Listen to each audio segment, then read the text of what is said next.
Welcome to the Laws of Style, featuring conversations on creativity, fashion, and the law from the leading edge of our economy and culture. Hosted by noted fashion lawyer Douglas Hand. Hello, and welcome to the Laws of Style. Downloading to you from New York, New York. I'm your host, Douglas Hand, and today we are joined by menswear impresario Michael Bastian. Michael, thank you for joining us today. Hey, Douglas, my pleasure. Awesome. Well, so let's start at the beginning. Sure. At least the beginning of your career in menswear.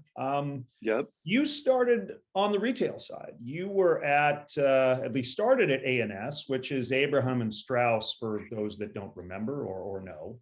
And then you worked at several other brands and retailers, kind of culminating as the men's fashion director at Bergdorf Goodman. Yeah. When and how did you make the pivot to design? That really happened at Bergdorf Goodman. I always look at all of those other jobs as kind of a ramp up to the Bergdorf job, because that just pulled together a lot of what I was interested in and where my skills were. And as the men's fashion director at Bergdorf, I was also in charge of Bergdorf's private label. And, we would go to every show, every trade show, runway show. We could pick the best of the best. There was no price resistance at Bergdorf Men's. It was just a wonderful training ground to kind of hone your taste level and edit, because you literally were seeing the best of the best. And I was also in charge of designing private label. So after you go through Milan and Paris and London and all the US brands, we use private label to fill in the gaps. And the gaps were always these very simple, classic pieces that we were not able to find at the level of everything else that was in the store. So we would end up doing hand knit cashmere Fair Isle sweaters and like the perfect chino and stuff like that. And that was the stuff that I was wearing every day myself. I was having a hard time replacing things that I had worn since maybe I was in college, like old, ironically enough, Brooks Brothers stuff that maybe at that time Brooks Brothers had walked away from, or some other American brands may have been doing a copy, but maybe there were too many logos, or it was not made as nicely as I wanted, or the yarn wasn't as good. So I found myself like going back to these very simple pieces, but doing them at a very high level. And that's how it all kind of started. And after doing my job for 5+ years, I was ready to take on a new challenge. And at the time, Brunello Cucinelli was the one doing Bergdorf's private label sweaters, if you can believe that. We had a very, very tight relationship with him, me personally and Bergdorf, and they still do, I'm sure. But, we were the ones that kind of nudged him into expanding the line into a full lifestyle, like adding in the trousers, adding in the shirts, because he started out as a sweater brand. It's a very interesting story if you ever interview him. People do not know that. I mean, that is, I think, shocking to most people when you look at how broad that brand is now and how, oh my gosh, yeah, influential he is, not just as a business owner, but as a proponent of sustainable fashion in the 360 sense, labor and craftsmanship.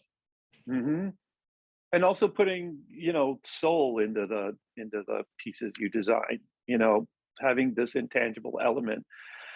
So I was really close to Brunello, and when I thought maybe, this stuff that I'm designing private label for Bergdorf is selling really well, and I know I can't find it out there. Maybe I should just do this myself. So at one pity Uomo, I approached Brunello and said, would you ever be interested in maybe doing this project with me, separate from Bergdorf, of just doing these kind of perfect classic things, but American things, like if you could conceive of me being kind of the little American brother to what he was doing at the time. Hmm. Could you be interested? And he's like, of course, of course. So it was a handshake, and suddenly I'm in business. Well, It let's was flash to no, that. That's yeah, 2006, if I'm not mistaken. yeah, 2006. And you formed the company as an eponymous Yep, brand. Um, yep. you spoke about gaps. What gap did you feel you were filling as an American designer working with Italian manufacturers? And then we'll get into the choice of name and how that played out. Well, the gap I was filling was this luxury American sportswear done at a luxury level. That really was the gap. Um, I wasn't seeing that out there in the market. Um, and I'm talking really classic stuff. Like Tom Brown was out there at the time. We brought him into Bergdorf. Band of Outsiders may have been out there, but I was looking for something a little broader, a little more understandable, because I really do believe there are people out there who, anonymous is not the right word, but don't want to be overly logo, overly consumed by a brand. They have strong personal style. They just want these perfect elements to kind of construct their own style with. I have a friend who gets all of his stuff custom from Hermes. Now that's going to sound insane. And that's my personal goal in my life, to be able to get my wardrobe custom made at Yeah. Hermes. And you would not know any of this was Hermes if you saw him walking down the street. It's the perfect chino, a white button down shirt, a navy cashmere sweater, but it's perfect. No logos visible. And that was always that North Star that I was trying to work towards. Mhm. So, things took many paths, and I ended up doing runway, and that kind of had different requirements. But the impetus for starting the brand was that. That hole in the market. Yeah. Well, so naming the brand Michael Bastian, and I Yep. know many designers before and many designers after you have gone the route of naming the brand after themselves. Was that a Right. conscious choice, or was it almost just knee jerk? Like, of course, I'm going to name it Michael Bastian. And did you think about it and speak with any legal or other sort of business side advisors about it? You know what? It was kind of spur of the moment. At the time when I was at Bergdorf, I was known. I was known internationally. I would be at these shows with all the buyers. And if I had picked a different name, I don't know if it would have taken off as fast. Yeah. I really wanted to leverage my experience, my history. And I walked into it knowing, oh, this is risky. Everyone knows about Halston and all of that and other brands. But when you're a designer and you name it after yourself, yeah, I had a specific reason. I had a Yeah. history Yeah. that I wanted to convey. So Well, and that built-in marketing heft, if you will, of yeah, just an instant recognition does make sense. yeah. Any regrets having done it? I mean, your brand is Well, still with us, but you've yes. had a lot of big jobs as well at the same time, Yep. and hard to keep that many plates spinning. So any Yeah. regrets? No, not really. There've been ups and downs with the whole thing over the years, but I don't regret it. I don't regret it. I always say, you know, it's my name. It's also my father's name. There's something emotionally connected for me to keep the brand, the name, even if I've done licensing deals, I've had partners, I have a partner, and I'm never going to be one of those designers that kind of checks out. I still want to be part of this. It's still my name. I still feel it when I see my name sewn into something. So I will never check out. I will always try to have a hand in it as much as I can. And I've been lucky that the partners I've had have seen it that way as well. They value that I am as involved as I can be. Flash to 2010, a Yep. Gantt collaboration that really was quite long term. Yeah, And 5 years. think, yeah, really in ways informed that brand and elevated it, I think, to a lot of consumers. Yep. Other collaborations, through your own brand with, smaller brands. There was so much going on in the late aughts, early teens in menswear, kind of the hashtag menswear movement. I mean, what Yep. do you feel came out of that decade? And it may be a decade that's parked between two decades, but Yeah. that span of time, that's been good for menswear. Yeah, it has.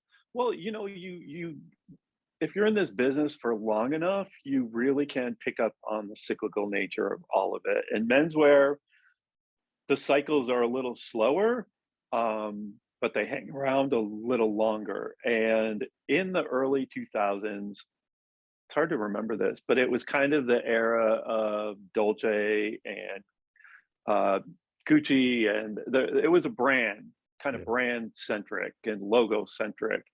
And people weren't doing a lot of heritagey stuff or classic stuff.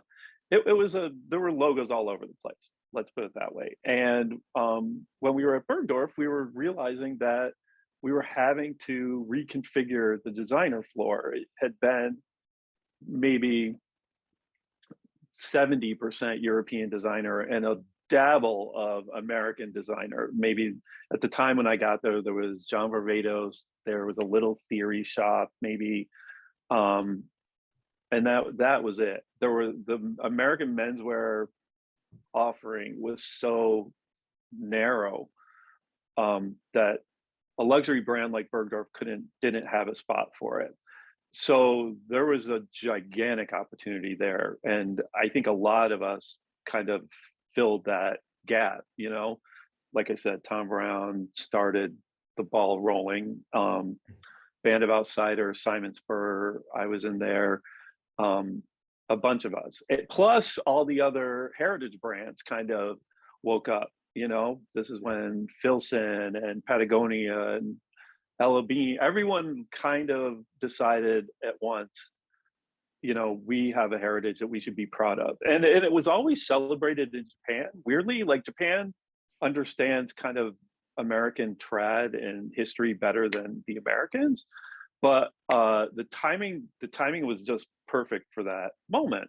And you would see kind of things referencing it when you went to Pitti Uomo or any of the trade shows. You'd see these denim brands. RL 55 is a great one that would, reference American denim.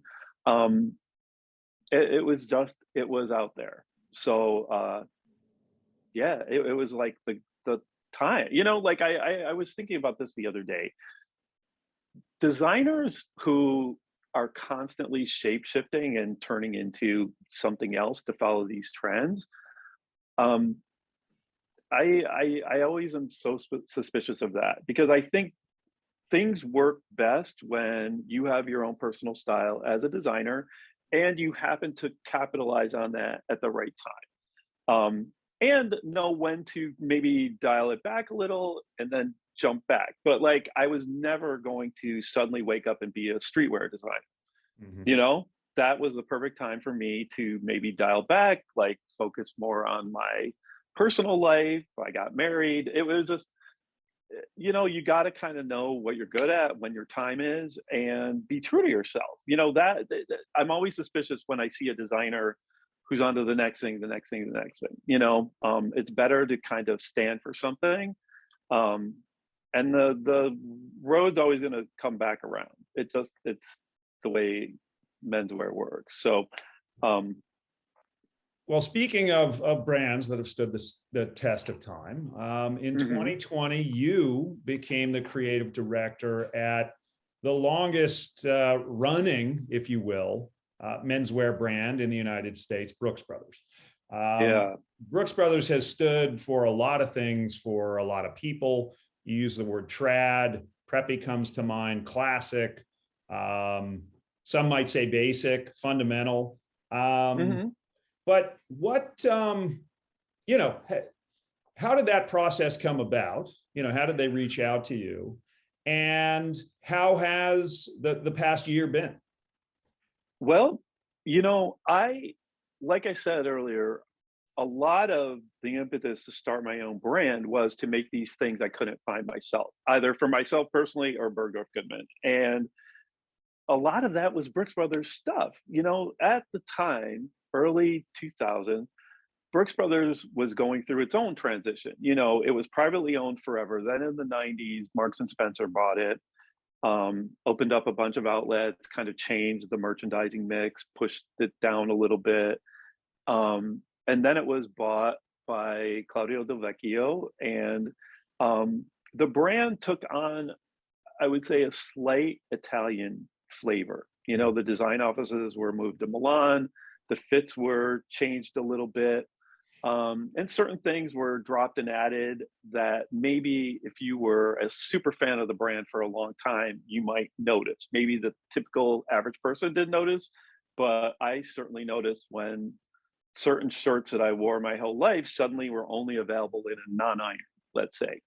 And that wasn't what I was interested in or wanted or, really loved. So to to finally land at Brooks Brothers is amazing, because also at the time, remember, I had the collab with Gant, Tom Brown did the collab with Brooks Brothers, and we were really kind of competing that time. We both had like stores on Bleecker, a block away from each other, doing all this kind of press. And I just thought, all right, that's it. They're not going to be ringing my doorbell here, because I already, did my thing with a competing brand. So the joke has been, all it took was a bankruptcy and a pandemic, but finally I'm here. It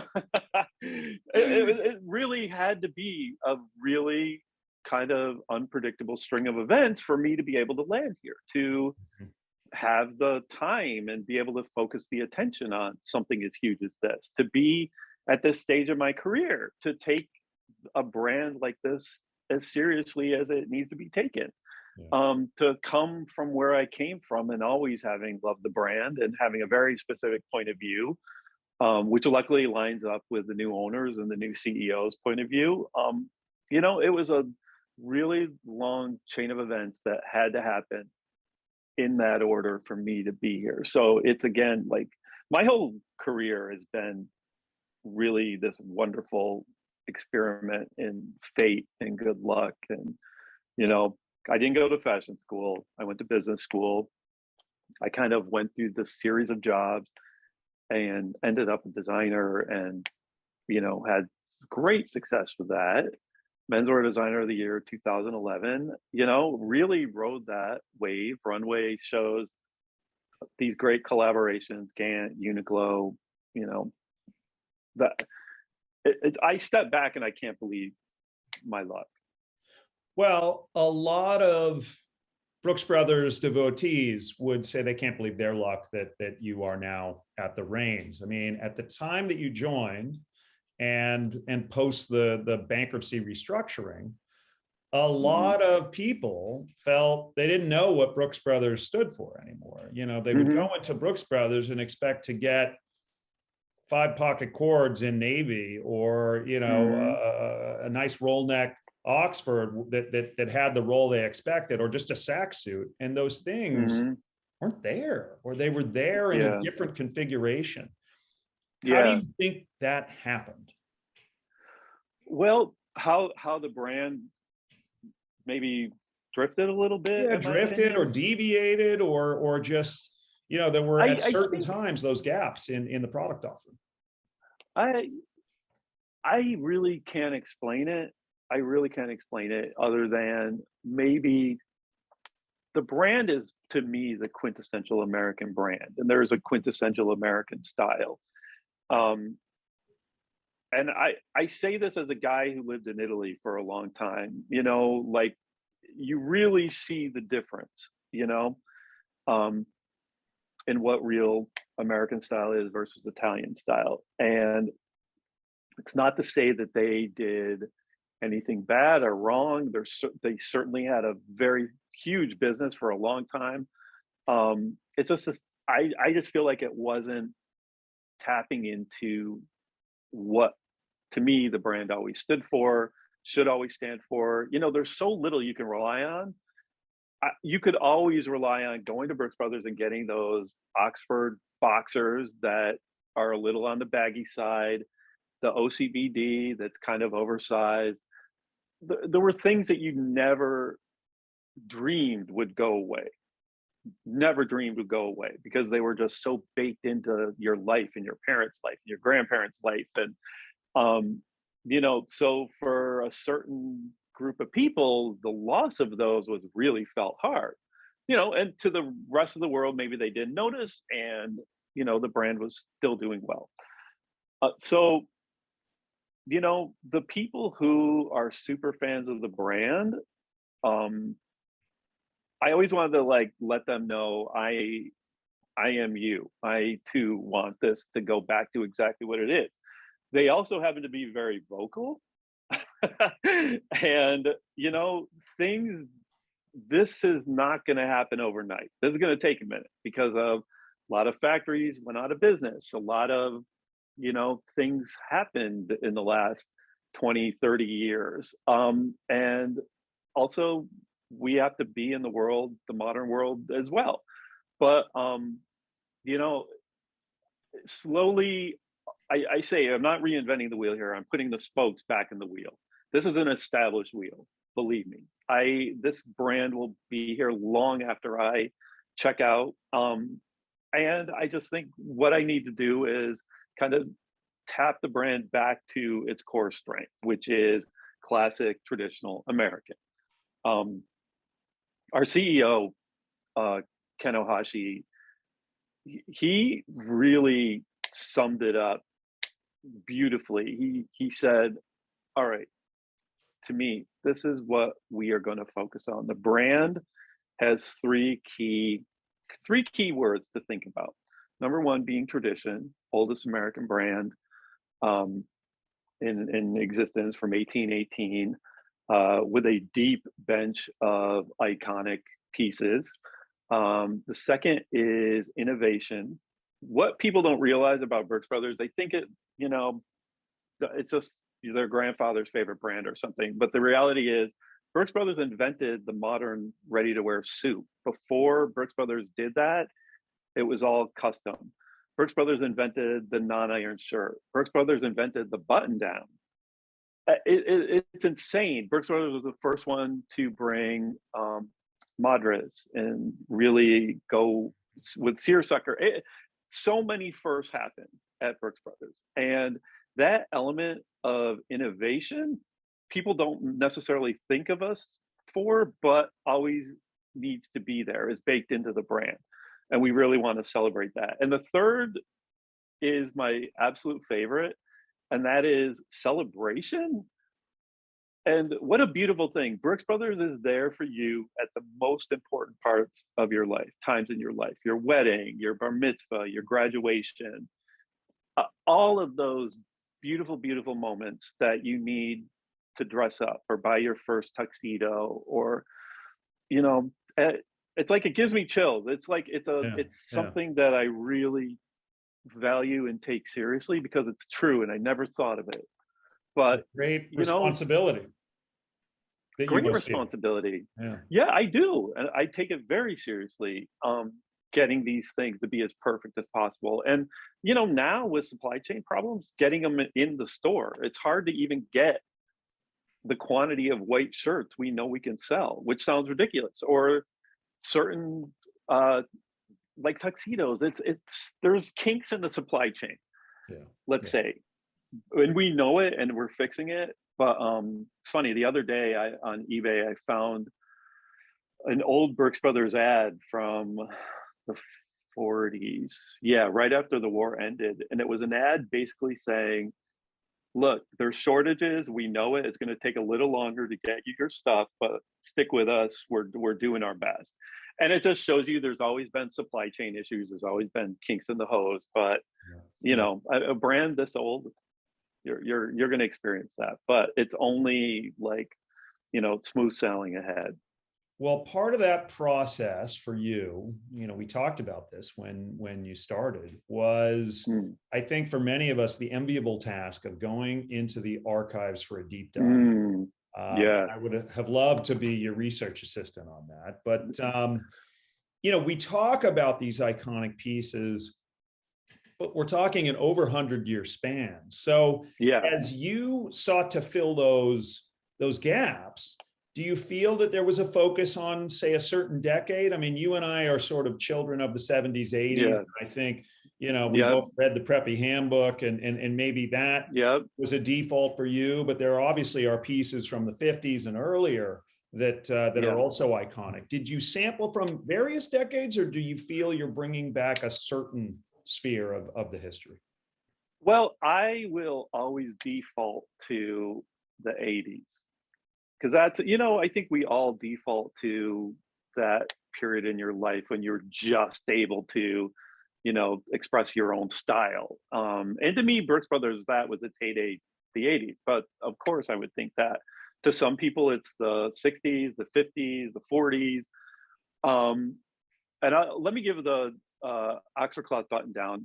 Let me use that as an example. So we called in a bunch of them from the archive from the 20s, which fit like a nightshirt, which literally almost came down to your knees, to, you know, the most recent ones, it were in the 90s before the takeover by Marks and Spencer, just to level set what's going on with this shirt. And there were some things that never changed, like the 6 pleat on the cuff. The placket's always been a specific width. The yoke in the back is higher than most. If it has a pocket, it's centered onto the second button, which feels a little low if you aren't used to it. On the dress shirts, there's not another button on the placket. There were all these like little things, along with the fabric being, the pink is a certain pink, the blue is a very particular blue.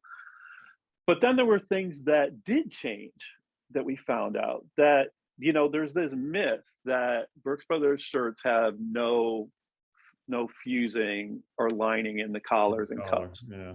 That's a complete and utter myth. And I've had like almost physical fights with people who swear.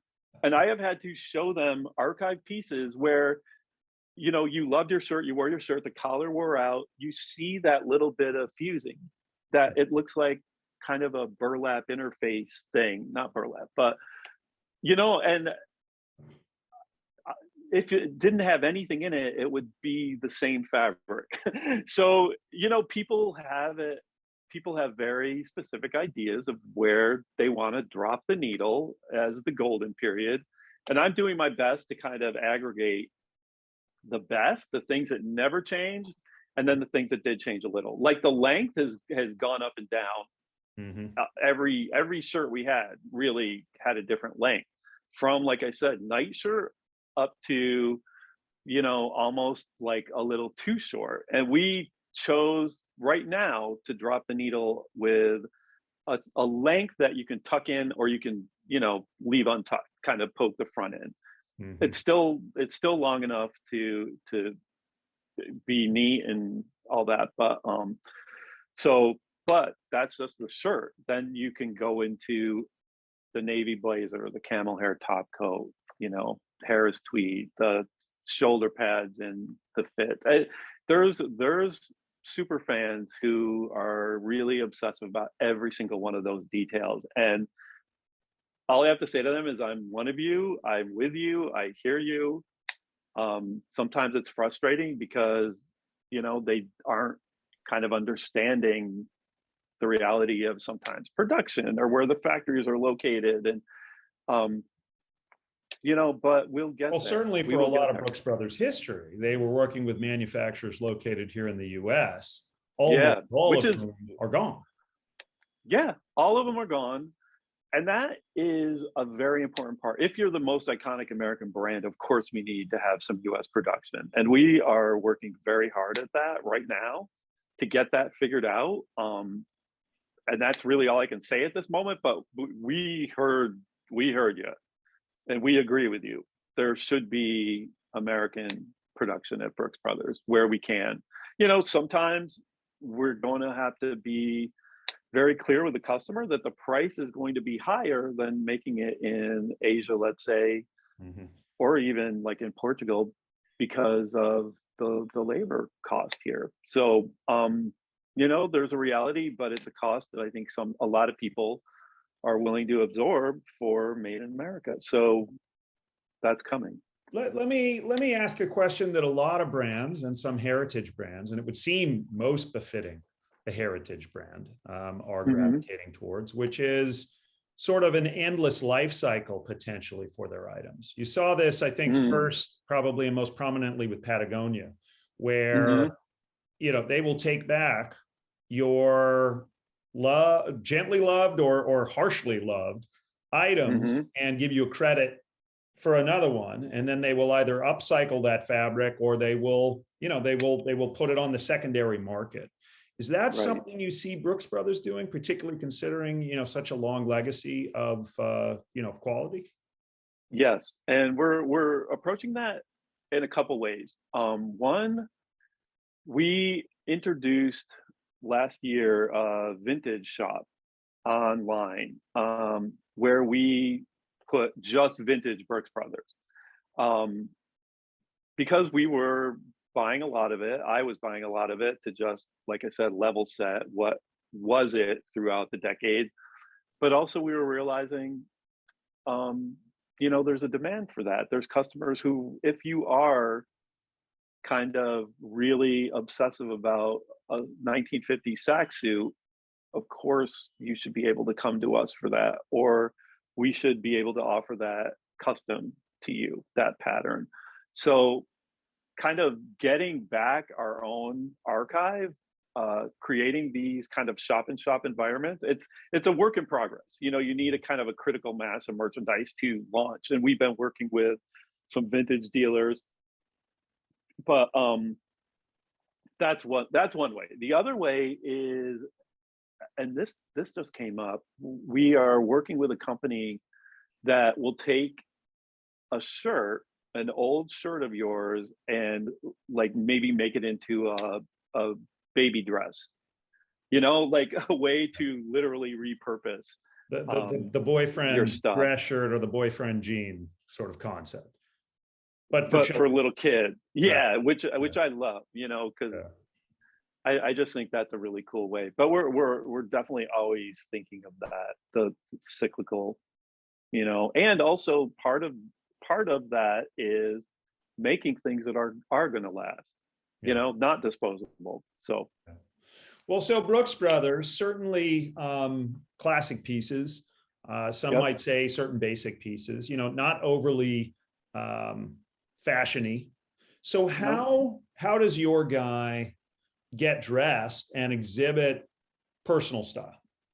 Well, I like to think there's a place for Brooks Brothers in literally everyone's closet, whether it's your boxer short, the white button down, a dress shirt, a navy cashmere crew neck. There is a place for these perfect basics in literally every person's wardrobe. For some people, it's only Brooks Brothers, and that's amazing. And we want to make sure we take very good care of that customer. And then for some people, it might just be, the men's pajamas. A lot of women buy those. Or a boy's blazer. A lot of girls love that. And here's another interesting thing that people really don't give Brooks Brothers the credit they deserve for. Our women's department really spun out of our men's department, and the brand has always considered itself almost gender neutral in a way. We always had Fran Lebowitz for a while only wore Brooks Brothers Bengal shirts or button downs, and that's something that's very in the air right now. This idea of, do clothes have a gender, and Brooks Brothers has always kind of been at the edge of that, just never acknowledged it. So I went a little off topic there. No, that's good. I think the next question is really, what do you think of gender fluid design? There are a lot of brands that are really taking no position. They tend to not be in tailored clothing so much because of the body differences, but men between themselves have body differences as well. So what do you think of that as a future, and what do you think of some of those brands? I think I want to be a little more explicit that we think this way and are making sure that our products are available. And if it is custom, or if it is just making sure that all of our menswear goes down to extra small, and all of our women's things that might be bought could go up to XXL, like, why should anyone care whether a kilt is in the men's department or the women's department? Sweaters, a sweater's a sweater. Especially when you're controlling your retail door. I get it for a brand that has to sell at wholesale. So they're like, shit, there's no real gender fluid. You have a women's buyer or a men's buyer. Right. So I'm betwixt and between, and I may just not get an order because there's just nobody to place it, even though they want me in there. But with Brooks Brothers, obviously, you control your retail doors, so you can present them however you wish. Yeah, when I first started, I was afraid that some of the sales staff, some of the team who had been with Brooks Brothers for ages, suit selling experts, how would they treat women who came in and maybe were looking at the menswear? Would there be any problem? And the reality is they're so used to it that it's a great experience. They welcome it. It's and a lot of people who maybe don't identify male or female love Brooks Brothers, and we're here for them. Well, in the suit, to the suit, which there have been the prognostications of the death of the suit really since you and I were born. I mean, it's not a new thing, to be honest. No. But obviously, with the shift in work norms today, not just a casual week, but often a week in which you never actually go into a specific place of work, and you perhaps are just on Zoom calls, appearing, waist up. How has work from home impacted the way in which people dress? And is Brooks Brothers addressing it, or just, continuing to offer what you offer and letting people select based on that new norm? No, we're really conscious of what's happening with how people go to work. And honestly, tailored clothing, dress shirts, ties, that's always going to be the cornerstone of the business. Look at how you're dressed. That is never going to go away. Maybe fewer and fewer guys are going to wear a suit, or maybe you're only going to wear a suit 3 out of 5 work days, but it's never going to go away, and we will always be there for that client. So if the tailored pie is shrinking, we want a bigger chunk of that pie. And I think we are, like I said, the go-to for a lot of guys who want that classic American tailored look. So tailored clothing has been super strong. Dress shirts, ties, great. Ever since people have to go back to work, or their body changed during the pandemic and they got bigger or smaller, that part of the business has been great. Simultaneously, I was brought on with a very specific mission to also strengthen the sportswear, because Brooks Brothers there was always sportswear. If you go through all the old catalogs, there's always, swim and shorts and the Madras shirts and all that stuff, but it was always kind of an add-on to the tailored clothing. It wasn't ever a real focus. And I have this big sportswear background, so we really concentrated on sportswear and got that, up to almost half the business in one season. So we're going to take care of you however you're going to go to work, and going to work is always going to be a component of the brand. let's just put that out there. Whether you are going in a chino and a button down or a t-shirt and a jean, we've got you covered. Um, we don't go all the way down to street or athletic. That's just not part of the brand. You gotta kind of play to your strengths and who you've been, who you always have been, both myself personally and the brand. Yeah. You can't be everything to everybody. So, that's our take on tailored clothing and where the world's going. It's a reality, and we all have to. You either accept it or you don't, but we can adapt. And adapting has also been baked into the brand. This whole, I don't have a month to get a custom made suit. I'll go to Brooks Brothers and buy the ready-made suit. What do you think is the most relevant law of style for your, for your customers? Well, there's always, here's the thing. I've always found this. If you give me a rule, I will obsess till I can find a way around it.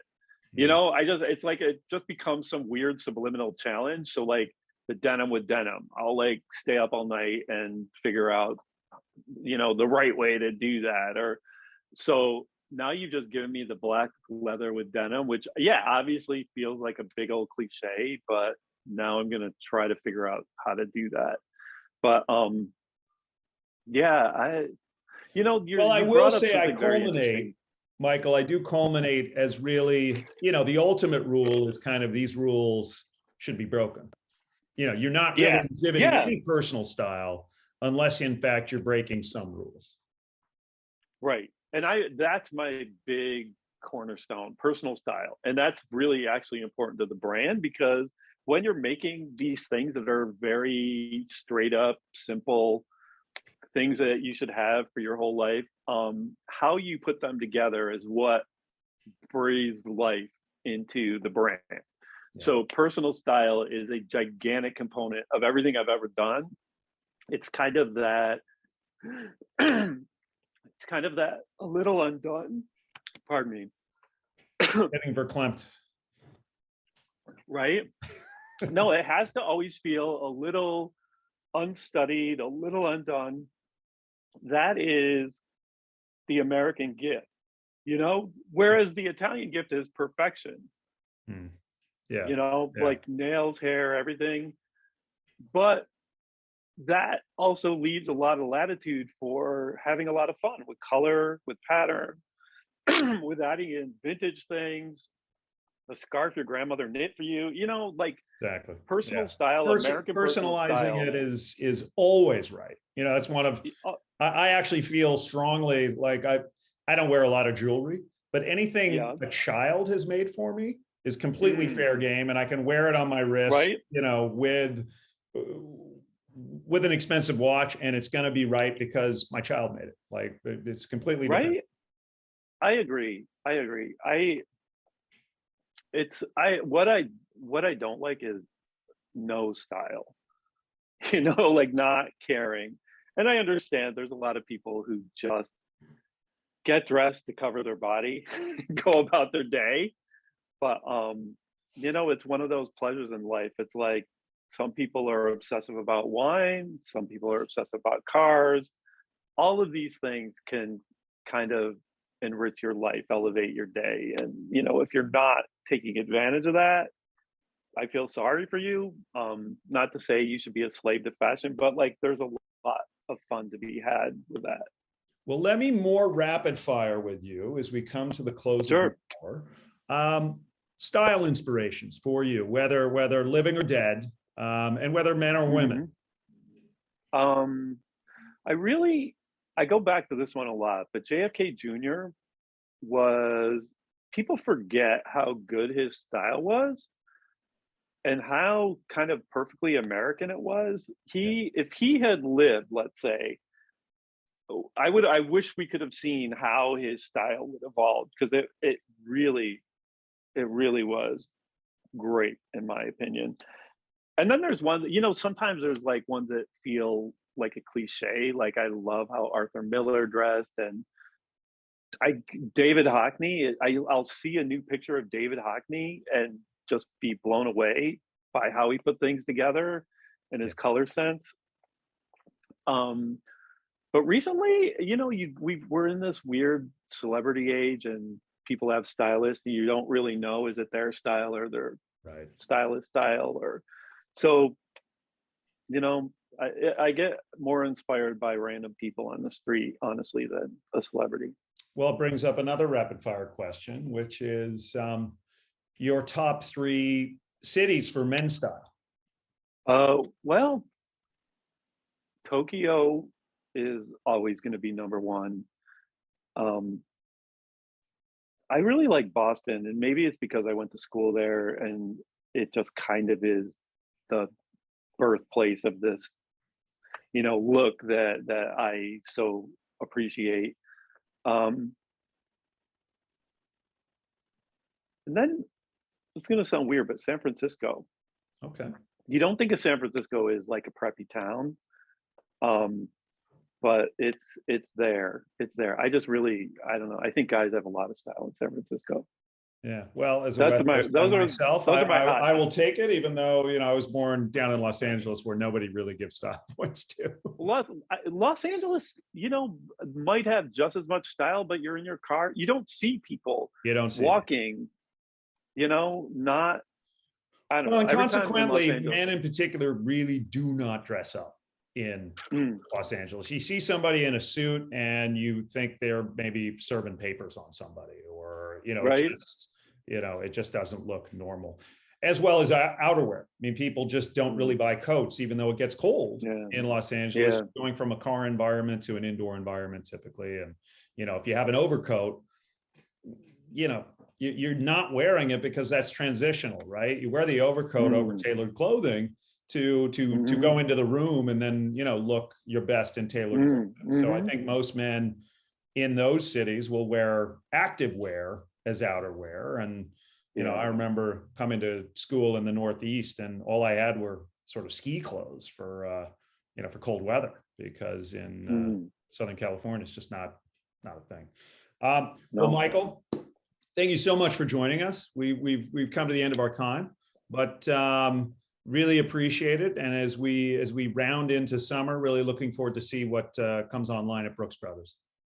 Well, thank you, Douglas. It's always a pleasure talking to you, and anytime. All right. Bye now, All everybody. right, bye. You've been listening to The Laws of Style with Douglas Hand. For more information, go to our website at www.hballp.com. And you can also follow us on Instagram and Twitter at Hand of the Law. Thank you for tuning in, and stay stylish.